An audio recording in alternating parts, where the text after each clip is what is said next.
Hey y'all, it's your favorite sweet girl Sam, and I'm back. Thank you guys so much for all your love, support, all your comments, all your DMs. Just thank you. Like, you don't know how much the small things that may seem to some people mean to me.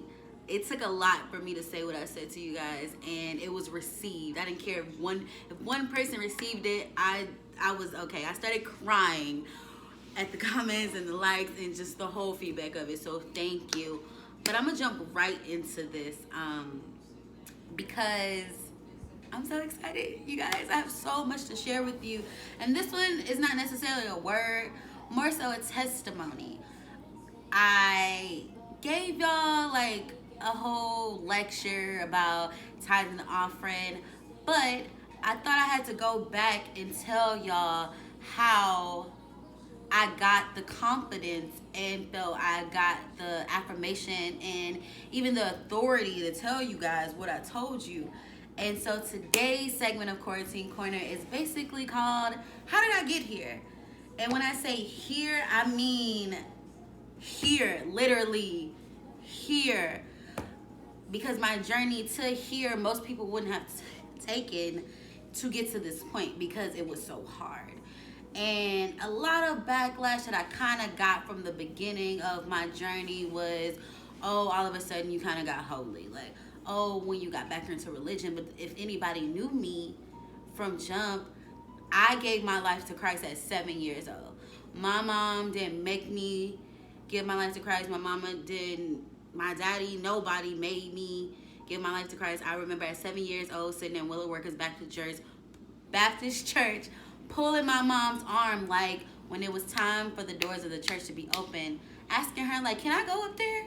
Not even knowing, probably aware, but not even knowing like what I was doing. And probably up until the age of 20 maybe, I was in church. Like in church. I sang in the church, I danced in the church. Hell, that's how me and my dude got together. That's how we know each other, from church back in the day. So the word was always instilled in me. I just never accessed it. I just never walked in it. And for a moment, I went astray from it. So I just want to say that first because y'all not finna knock my walk with God. Like I wasn't always with him, but I knew him before now. Um. So yeah, I went through so much as a child. Like not even just major, more so like emotional. And like I said, based on my appearance, people thought I was this instead of that. Based on the schools I went to, they thought I was this instead of that. But I was literally just a girl from the hood trying to be right. And in that transition, my demeanor sometimes gets taken as anger, attitude, and things like that, which I didn't know that's how I came off. So in those times, because that's how I came off, that was the energy I was giving off. That was the energy I was receiving, and not even being aware of it. But the major shift that kind of got me here is within that year of me being homeless, because I mentioned it, but the severity of homeless.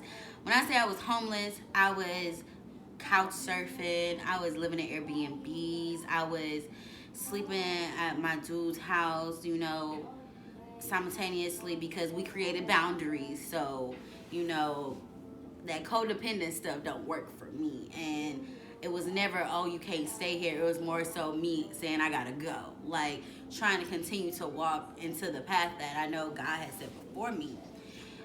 Even then, like him coming into my life after not seeing each other for 13 years and we both went on this walk and this journey together was a sign from God.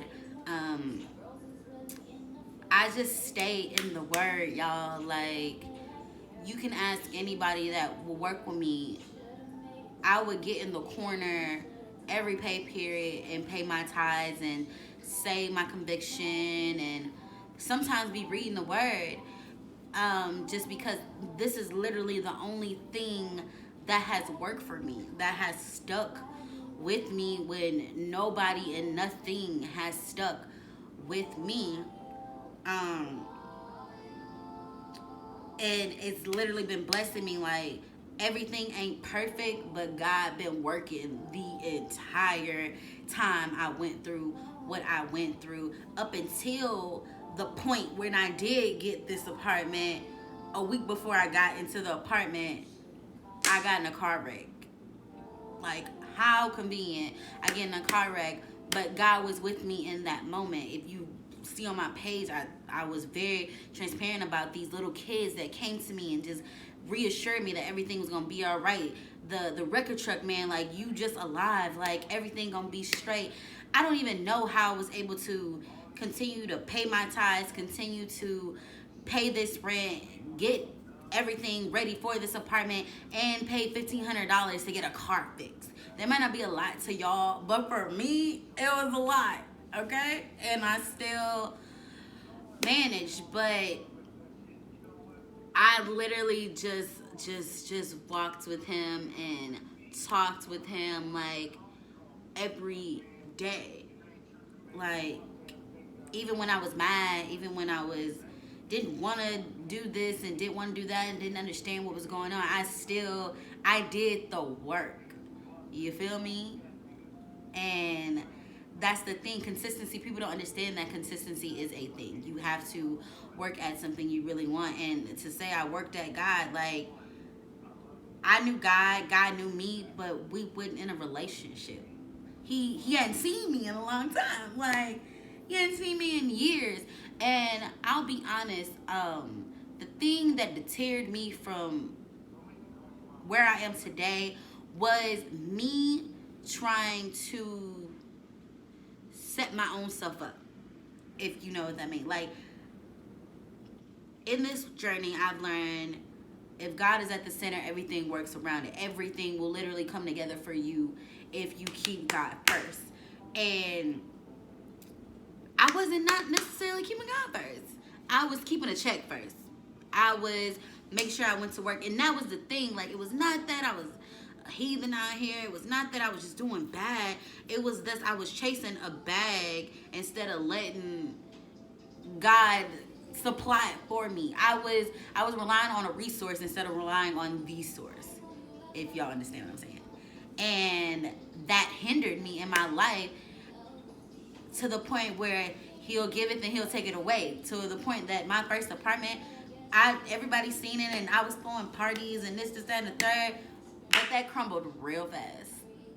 And now in my journey and where my perspective is, where my mindset is, that was literally me seeing, like, oh wow, like, God gave it to me. And yeah, I was praising him, but I wasn't worshiping him. I was his child for a long time, and I still had never came back to the house.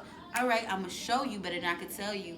And he took it from me. He took my first apartment from me. He took the 2 jobs that were able to supply that first apartment, to where I was literally flat on my face, and all I could do was rely on him. Like, that was it. And I don't know, like, this journey to get here, like, most people would have been sad, depressed, like, just, woe is me. Me? Nah, bruh. And the thing is, like, I'm trying to get so much into this video because I'm trying to keep it short and sweet for you. So there'll be different segments to talk to you about miracle signs and wonders and things that are coming to me, and how people spoke into my life and spoke over my life, and everything came to pass. Like, y'all don't understand, like, everything come to pass. We living in this world where everybody is magnifying the coronavirus. Everybody is so just corona. Guess what? The whole time we've been talking about corona, if you can ask anybody, I rebuke corona. Like, literally. Like, if it wasn't for it affecting, like, my living situation and my bills, like, I don't pay attention to corona. Like, I really do not. And because of that, because I'm still trusting in God, because I'm still believing in God, God is still working for me. And if you read my Instagram live, I told you I was coming back, and I had a surprise for y'all. Last video, I was transparent enough to say I was a part of the 3 million people that had to apply for unemployment. As of today, I am not unemployed. Like, straight up. On some Jesus stuff, 3 days after I posted that last video, I got a call to say, are you available for orientation tomorrow? So I posted the video on Friday, Saturday, Sunday, got the call on Monday.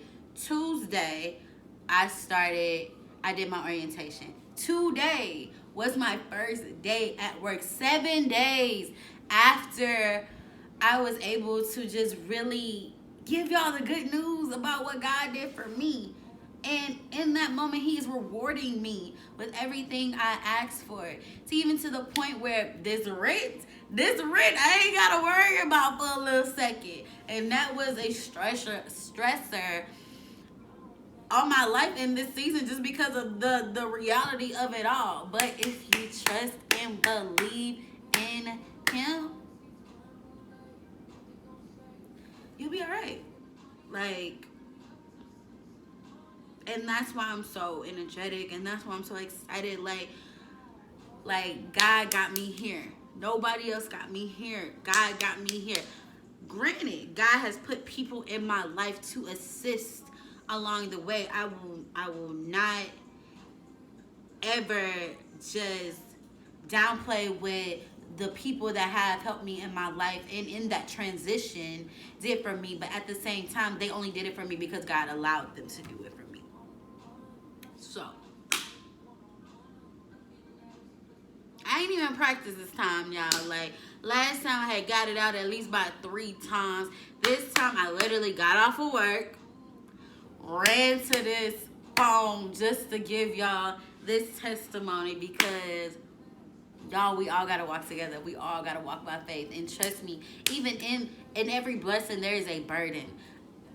My city lost 2 tremendous people in that time. And God is still God. You feel me? Like, if you change your perspective, which I'll get on that in another video, if you change your perspective on what has happened, you will still realize God was in what happened, even though it was a loss. It was a loss to this world, but it wasn't a loss, because guess what? We build our hope on all things eternal. That is everything after this. This is just a projection. We all see through different lenses, and unfortunately, there's certain things we see from the same lens that is not necessarily something we should be focused on. But with all that being said, with all that's going on, God is still God. And that's just what I want y'all to know. And if y'all don't hear it in my voice, like, I am literally a living witness. Like, and that's it. Like, and I'm excited to continue to share the good news, only if y'all will allow it. That's it. That's all I got today. I love y'all. See y'all on this faith-filled Friday.